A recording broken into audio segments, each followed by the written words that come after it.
Vous avez déjà constitué votre épargne de précaution et vous souhaitez commencer à investir en bourse. Découvrez dans cette vidéo comment investir vos 500 premiers euros facilement dans les marchés financiers de A à Z. C'est parti. Je précise que cette vidéo est destinée aux débutants. Je vais donc détailler chaque étape du processus. Tout d'abord, il faut choisir le contrat sur lequel vous allez investir. Quand on débute, on a deux choix principaux. On a le plan d'épargne d'action, le PEA, et l'assurance vie. L'assurance vie qui, je le rappelle, porte très mal son nom, puisque ce n'est pas du tout une assurance. C'est un produit d'épargne / investissement qui présente un avantage fiscal ainsi qu'un avantage successoral. Mais pour une présentation plus complète de ce couteau suisse de l'investissement, je vous renvoie à ma vidéo qui y est spécialement dédiée. Alors qu'est-ce qu'on choisit ? Si vous avez un petit budget, c'est probablement que vous commencez votre vie d'investisseur. Et si vous commencez, je vous préconise l'assurance vie. Et cela pour plusieurs raisons. Tout d'abord, on a un large choix de supports d'investissement. On aura des actions, des ETF, des SCPI, Sociétés civiles de placement immobilier, donc des fonds immobiliers pierre-papier, mais aussi du fonds en euros, et j'en passe. En plus de ça, vous pouvez récupérer vos sommes à tout moment, contrairement au PEA. Bon, c'est pas le but évidemment, le but c'est de laisser travailler cet argent-là, mais c'est bon de le savoir. Le PEA, lui, si vous faites un retrait, ça va clôturer directement le compte, le contrat. Et enfin, vous pourrez mettre en place des versements programmés. C'est très important, j'y reviendrai plus tard dans la vidéo. Bon, une fois qu'on a dit ça, il va falloir choisir précisément le contrat d'assurance vie qui nous intéresse. À titre personnel, je vous conseille Linksea Avenir. Un des meilleurs contrats, si ce n'est le meilleur contrat du marché pour ce qui est des assurances vie. Vous le retrouvez en détail dans ma vidéo de top 3 des contrats d'assurance vie. Je ne vais pas tout redétailler dans cette vidéo qui sera déjà assez dense. Alors, deuxième partie de cette vidéo, comment souscrire techniquement au contrat.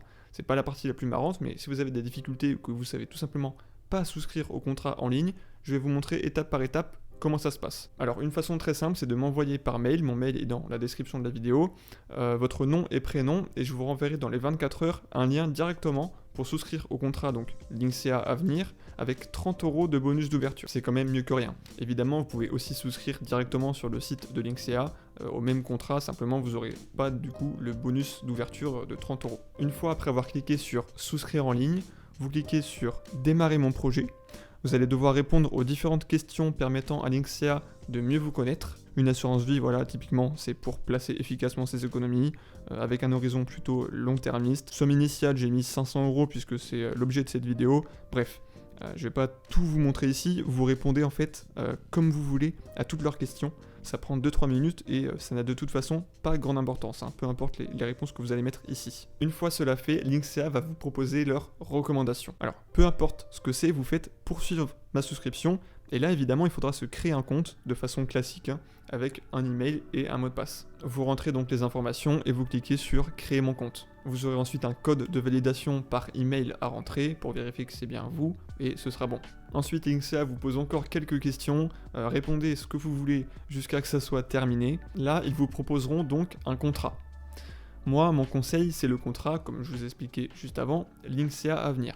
Donc, si c'est Linksea Avenir qui vous est proposé, vous cliquez sur poursuivre tout simplement. Si c'est un autre contrat qui vous est proposé, vous pouvez aussi choisir par vous-même Linksea Avenir. Donc, je vous invite à choisir avec votre souris le contrat Linksea Avenir. Bon, là, vous avez encore quelques questions, situation professionnelle, adresse, etc. À ce stade, on n'en peut plus des questions, je vous le dis, mais quand ça sera fait, ça sera bon, donc c'est une fois pour toutes, donc courage.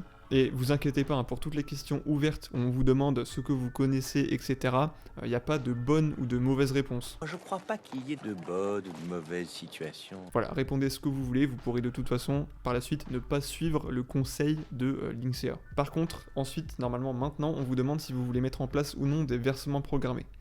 Moi, mon conseil, c'est vraiment de mettre en place ces versements programmés.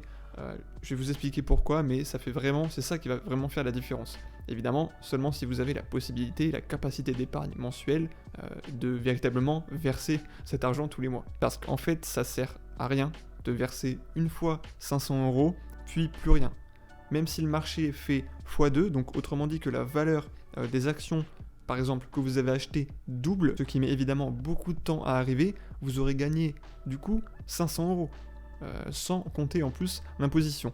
Donc c'est très faible. Ce qu'il faut faire, c'est investir un petit peu tous les mois à date fixe, enfin un petit peu ou beaucoup, à date fixe, car avec cette option de versement programmé, vous n'avez même pas à y penser, c'est fait automatiquement. Ça vous prend 0 minutes dans le mois. Et vous bénéficierez de la force des intérêts composés, un des principes les plus puissants en finance qu'il faut absolument comprendre. J'en ai fait une vidéo, d'ailleurs, des intérêts composés, je vous la mets juste là, qui n'a pas eu un grand succès malheureusement, mais qui est probablement la plus importante de toute ma chaîne. Et dans cette vidéo, je précise, ça sera important pour la suite, je pars du principe qu'on va mettre 300 € de versement programmé tous les mois. Évidemment, si vous voulez mettre moins 100 €, 200 € ou plus, même bien plus, c'est pas grave, hein, vous pouvez tout à fait suivre la vidéo, ça ne changera pas grand chose, mais je pars de cette base-là. D'ailleurs, si vous comptiez ouvrir votre contrat d'assurance vie avec 2000 €, mais que 300 € par mois ça vous paraît beaucoup, je vous invite vraiment à ouvrir le contrat qu'avec 300, 400 ou 500 € et d'utiliser le reste. Par exemple, si vous ouvrez avec 500 €, utilisez les 1500 € restants et les diluer sur les mois d'après, pour justement tenir ces 300 € par exemple de versement programmé. L'intérêt de faire ça, c'est de lisser vos points d'entrée. Les points d'entrée, c'est-à-dire c'est le prix auquel on achète des actions ou des ETF, c'est pareil. Car en achetant un petit peu chaque mois au lieu de beaucoup en une seule fois, vous réduisez le risque d'acheter au mauvais moment. Là, on voit bien sur le graphique que si on achète au plus haut, évidemment, ça va mettre longtemps avant de remonter, donc on a fait une mauvaise affaire, alors que si on achète 10 fois par exemple dans les 10 derniers mois, forcément, on va faire une moyenne sur nos points d'entrée, et donc il y a beaucoup moins de chances qu'on achète à chaque fois au plus haut, c'est quasiment impossible. Enfin, on vous demande de choisir entre le mode de gestion libre et le mode de gestion piloté. Je vous invite évidemment à choisir le mode de gestion libre, puisque c'est le but de cette vidéo. Je vais vous présenter 3 portefeuilles types en fonction de votre profil d'investisseur. Et donc ça ne marche qu'en gestion libre, puisqu'en gestion pilotée, je le rappelle, le principe c'est qu'une société extérieure va gérer vos fonds et va choisir dans quel fonds vous allez investir. Si vous êtes déjà renseigné sur la gestion pilotée et que c'est vraiment votre truc, vous pouvez d'ores et déjà quitter la vidéo. Pour les autres, c'est l'heure de la 3e partie, celle du choix de l'allocation de notre contrat d'assurance vie. Alors peut-être la partie la plus intéressante, celle où je vais vous aider à choisir sur quel support d'investissement vous allez investir vos 500 premiers € dans les marchés financiers.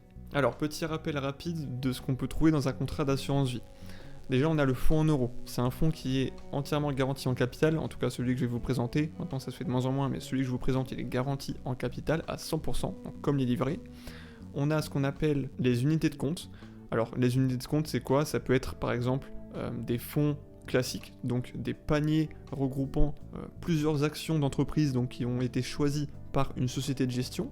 On va aussi retrouver des ETF ou encore des SCPI, donc des sociétés civiles de placement dans l'immobilier. Donc le principe pour l'allocation, c'est qu'en fonction de votre profil d'investisseur, de votre profil de risque, on va remplir plus ou moins le contrat d'assurance vie avec tel ou tel support, en fonction évidemment du risque intrinsèque du support. Le fonds en euros étant par exemple pas du tout risqué, là où un ETF sur le CAC 40 est au risque maximum. Et quand je dis moins risqué, je pourrais être plus précis en parlant de volatilité, du caractère volatile ou non d'un fonds. Et si vous ne savez pas ce qu'est la volatilité, je vais vous lire tout simplement la définition qui est très claire. La volatilité d'un titre ou d'un fonds indique dans quelle amplitude le prix de ce titre ou de ce fonds peut varier, à la hausse comme à la baisse, par rapport à son prix moyen, sur une période de temps donnée. Par exemple, le CAC 40, donc les plus grosses entreprises françaises, les 40 plus grosses, en 2021, a eu une performance d'environ 30%, alors que les SCPI, les fonds immobiliers de pierre-papier, ont eu en moyenne, en 2021, une performance de 4,3%. Mais seulement le CAC 40 a pu perdre sur des semaines ou sur des mois de 2021, 4, 7, 10%. Là où les SCPI, en 2021, ont eu une évolution beaucoup plus linéaire et beaucoup moins brutale. Donc vous avez compris la logique, moins vous aimez prendre de risques, plus il faudra mettre de fonds en euros et d'immobilier, voire d'obligations dans votre contrat. Mais évidemment, ce qu'il ne faut pas oublier, c'est que l'espérance de gain est toujours corrélée en finance au risque pris. Donc si vous prenez très peu de risques, l'espérance de gain est très faible. C'est le principe des livrets, vous ne pouvez pas perdre d'argent, mais le taux réel est négatif. La bonne nouvelle, c'est qu'avec un long horizon d'investissement, on peut lisser ce risque-là sur les actions, car si un indice boursier peut être négatif 1 an, 2 ans, 3 ans d'affilée, c'est très rare quand vous regardez les chiffres que ce soit le cas sur de longues périodes. Alors c'est parti, voici les 3 répartitions que j'ai concoctées pour vous. Je rappelle, ceci n'est pas un conseil en investissement financier, je ne suis en aucun cas responsable des choix que vous faites, et si demain la performance de tous les marchés s'effondre, ce n'est pas moi qui en suis responsable. Donc pour ce qui est du profil prudent, on pourrait partir sur cette allocation. On aurait donc ici 28% de fonds en euros, 38% d'immobilier, divisé en 2 fonds immobiliers que je vais présenter, 25% d'actions, 25,5%, et un peu plus de 8% d'obligations. Le fonds en euros, c'est le fonds Suravenir Opportunité. C'est le meilleur fonds en euros du marché, il se trouve sur ce contrat-là. C'est pour ça que je vous présente ce contrat Linksea Avenir. Ce fonds en euros, donc 100% garanti en capital, a une performance de 1,80% net de frais en 2021. Donc ça reste beaucoup mieux que le livret A par exemple, tout en étant autant garanti. Les fonds immobiliers que j'ai décidé de mettre en avant sont la SC Novaxia et la SC Pythagore. La SC Novaxia, elle, vise à transformer d'anciens bureaux, notamment délaissés par le télétravail, en logements neufs, en respectant un certain nombre de normes ISR. ISR, c'est l'investissement socialement responsable. Donc 2 thématiques, ISR et anciens bureaux, qui sont plutôt dans l'air du temps. L'objectif de rendement du fonds se situe autour de 5% annuel, et vous avez 2% de frais d'entrée quand vous investissez dans ce fonds. Ce qui est très classique pour un fonds immobilier. Donc si vous investissez 100 euros, c'est 98 euros qui vont véritablement être investis, et quelques mois plus tard, vous allez dépasser les 100 euros, et là vous serez ensuite en bénéfice. Pour ce qui est de la SC Pythagore, elle a vocation à investir principalement dans des immeubles et dans d'autres fonds d'investissement en immobilier, donc dans d'autres SCPI. Donc on a affaire ici à un fonds immobilier qui investit aussi dans d'autres fonds immobiliers, ce qu'on appelle un fonds de fonds. Ce qui est très intéressant, donc, car on aura une forte diversification sur beaucoup d'actifs immobiliers différents. Pour avoir des bureaux, de l'immobilier pour les particuliers, des appartements, des hôpitaux, tout type de logement. Et ici, sur ce fonds-là, on n'a pas de frais d'entrée, ce qui est assez rare pour un fonds immobilier. Pour ce qui est des actions, j'ai choisi 3 ETF. J'aurais pu prendre plus d'ETF pour diversifier, mais ici on va être limité en fait par l'investissement programmé, par le versement programmé, pardon. En effet, ici j'ai considéré, comme je vous ai dit plus tôt, 300 euros par mois de versement programmé. Or, on met 30% de l'allocation en actions, donc tous les mois 90 euros partent dans les actions, 30% de 300. Et le minimum par fonds ou par ETF sur ce contrat, c'est de 25 euros. Donc je peux pas prendre plus de 3 ETF. Si j'en prends 4 ETF, ça va me faire 100 euros sur des actions, donc ça va dépasser la pondération qu'on s'est fixée.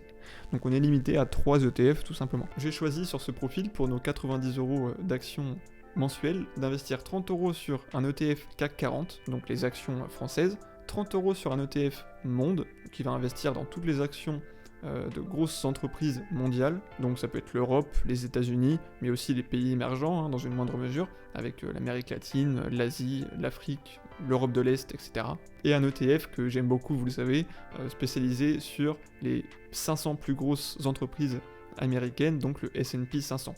Pour en savoir plus sur ces ETF, n'hésitez pas à aller voir ma vidéo qui y est dédiée. Et enfin, le fonds obligataire que j'ai pris va répliquer en fait la moyenne de la performance des obligations d'entreprise, parce qu'on a aussi des obligations d'État, là c'est vraiment sur les obligations d'entreprise, des plus grandes entreprises mondiales tout simplement. Donc c'est vraiment une performance très globale sur le marché obligataire. Ça va permettre tout simplement de diversifier notre portefeuille en ajoutant une classe d'actifs, voilà, pour un peu contrebalancer la forte pondération en actions. Bon, je vous montre sur Linksea pour faire la répartition, pour dire les fonds que vous voulez, c'est très simple. Là, vous cliquez sur la poubelle ici, pour supprimer tous les fonds qui vous sont proposés automatiquement, et vous cliquez sur ajouter des supports, voilà. Et là, dans la barre de recherche, vous vous renseignez tout simplement les différents fonds que j'ai mis dans les profils que je vous ai présentés. Donc pour ajouter par exemple l'ETF sur le CAC 40, vous tapez le nom qui est présent sur mon visuel d'allocation, et vous allez trouver le fonds, et vous renseignez, comme je le fais là, la pondération. Ce qu'il ne faut pas oublier de faire, c'est de mettre la même répartition pour les versements programmés que ce qu'on a fait pour le versement initial. Donc tout simplement, on va venir cliquer sur répartir à l'identique les versements programmés. Voilà, comme ça tout simplement. Et en faisant ça, les versements programmés que vous allez faire auront la même répartition, la même allocation que votre versement initial. On en a fini avec le profil prudent, on va passer au profil équilibré. Alors pour le profil équilibré, qu'est-ce que je vous ai concocté? J'ai choisi de mettre 10% de fonds en euros, 25% d'immobilier, donc on voit que déjà la partie peu risquée diminue, un peu plus de 8% d'obligations et 56% d'actions. Bon, c'est un profil équilibré à la Team Body, on est déjà sur quelque chose d'assez dynamique, sachant que les marchés actions sont déjà pas mal hauts, hein. C'est quand même assez cher en ce moment, mais c'est pas si grave puisque moi je vous ai conseillé de faire de l'investissement programmé, de pas mettre un gros paquet d'argent maintenant, mais d'investir sur plusieurs mois pour lisser vos points d'entrée. Encore une fois, j'insiste, mais c'est très important. Je vous laisse faire une capture d'écran hein, si ce profil vous intéresse. La seule différence avec le profil précédent, au-delà des pondérations, bien sûr, c'est qu'on a plus d'ETF. Puisqu'ici, on investit 56,5% de 300 € dans les ETF, ce qui fait 169 € par mois en actions. Donc on peut mettre plus d'ETF, sachant que le minimum par ETF, comme je vous l'ai dit, c'est 25 €. J'ai donc décidé de rajouter un ETF sur les pays émergents, où l'on va retrouver des entreprises de Corée du Sud, de Taïwan, ou des entreprises de Chine, qui est un des pays qui s'est le mieux sorti du Covid et qui est en passe de devenir véritablement un leader industriel et technologique. Ok, on passe au profil dynamique, profil à titre personnel que je suis plus susceptible d'utiliser. On va retrouver tout d'abord un mix d'ETF. Donc on a les 4 ETF du profil équilibre, ainsi que l'ETF obligataire, plus le fonds échiquier Agénor. Donc le fonds échiquier Agénor, c'est un fonds que je suis depuis longtemps et que j'aime beaucoup, qui investit dans les entreprises de moyenne capitalisation européenne avec un fort accent ISR, donc investissement socialement responsable. Et il faut savoir que ce fonds surperforme, donc fait mieux que son indice de référence, donc que la moyenne des autres fonds qui sont basés sur les mêmes actions depuis plusieurs années. On retrouve également le fonds Pictet Water, donc c'est un fonds qui investit lui dans le monde entier sur la thématique principalement de l'eau, mais aussi sur la thématique de l'air et de gestion des déchets. L'eau sera selon moi au cœur des débats dans le futur, ce qui fait de ce fonds un fonds très intéressant, et j'apprécie tout particulièrement la gestion et l'expertise de Pictet Asset Management sur ce fonds-là en particulier, et ce depuis sa création. C'est pour ça que je vais privilégier ce fonds-là à un ETF par exemple sur la thématique de l'eau. Enfin, j'ai mis un ETF qui va répliquer la performance de l'or pour 8,5% de l'allocation. L'or, c'est un très bon actif de diversification du portefeuille et c'est notamment un très bon rempart contre l'inflation. Ça va venir protéger notre portefeuille de l'inflation. Bon, à titre personnel, je prends pas plus de 5% d'or dans mes allocations personnelles.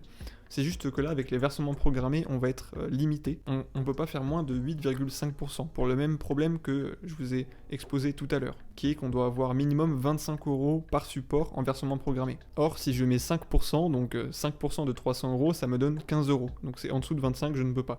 Donc voilà, si vous versez 500 € ou plus par mois, vous pouvez tout à fait mettre 5% de l'allocation. Dans tous les cas, si vous mettez 8,5, vous inquiétez pas, c'est pas mauvais, surtout qu'on va connaître sans doute une forte inflation dans les années à venir, donc l'or n'est pas plus mal.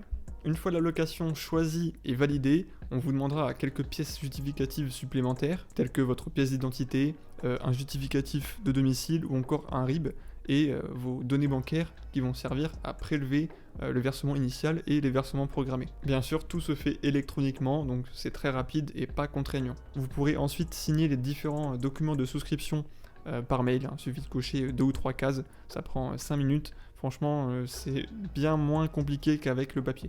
Voilà, félicitations, vous avez donc investi par vous-même vos premiers euros dans les marchés financiers. Pour suivre maintenant l'évolution de votre contrat, il vous suffit de vous connecter sur votre espace personnel Linksea, donc à l'aide de votre adresse mail et de votre mot de passe utilisé lors de la création du compte. Vous aurez une vision directe sur tous les versements que vous avez faits, votre plus-value ou votre moins-value actuelle. C'est aussi à cet endroit que vous pouvez faire un rachat, donc reprendre de l'argent de votre contrat, faire un versement libre, ou bien arbitrer votre contrat. Faire un arbitrage, c'est changer la pondération d'un fonds de votre contrat pour augmenter celle d'un autre. Vous réduisez par exemple ce que vous avez sur votre fonds Agénor, vous passez de 700 € à 500 €, et ces 200 € là, vous les rebasculez sur le fonds Pictet Water par exemple. Vous pouvez aussi à cet endroit modifier les paramètres de votre versement programmé. Augmenter le montant, le baisser ou supprimer votre versement programmé. Voilà, j'en ai terminé. Si vous voulez récompenser mes 25 heures de travail ou m'encourager, vous pouvez vous abonner en dessous de la vidéo, c'est totalement gratuit, ou liker en cliquant sur le petit pouce en l'air. Moi je crois que je vais aller dormir et je vous dis à samedi prochain. Salut!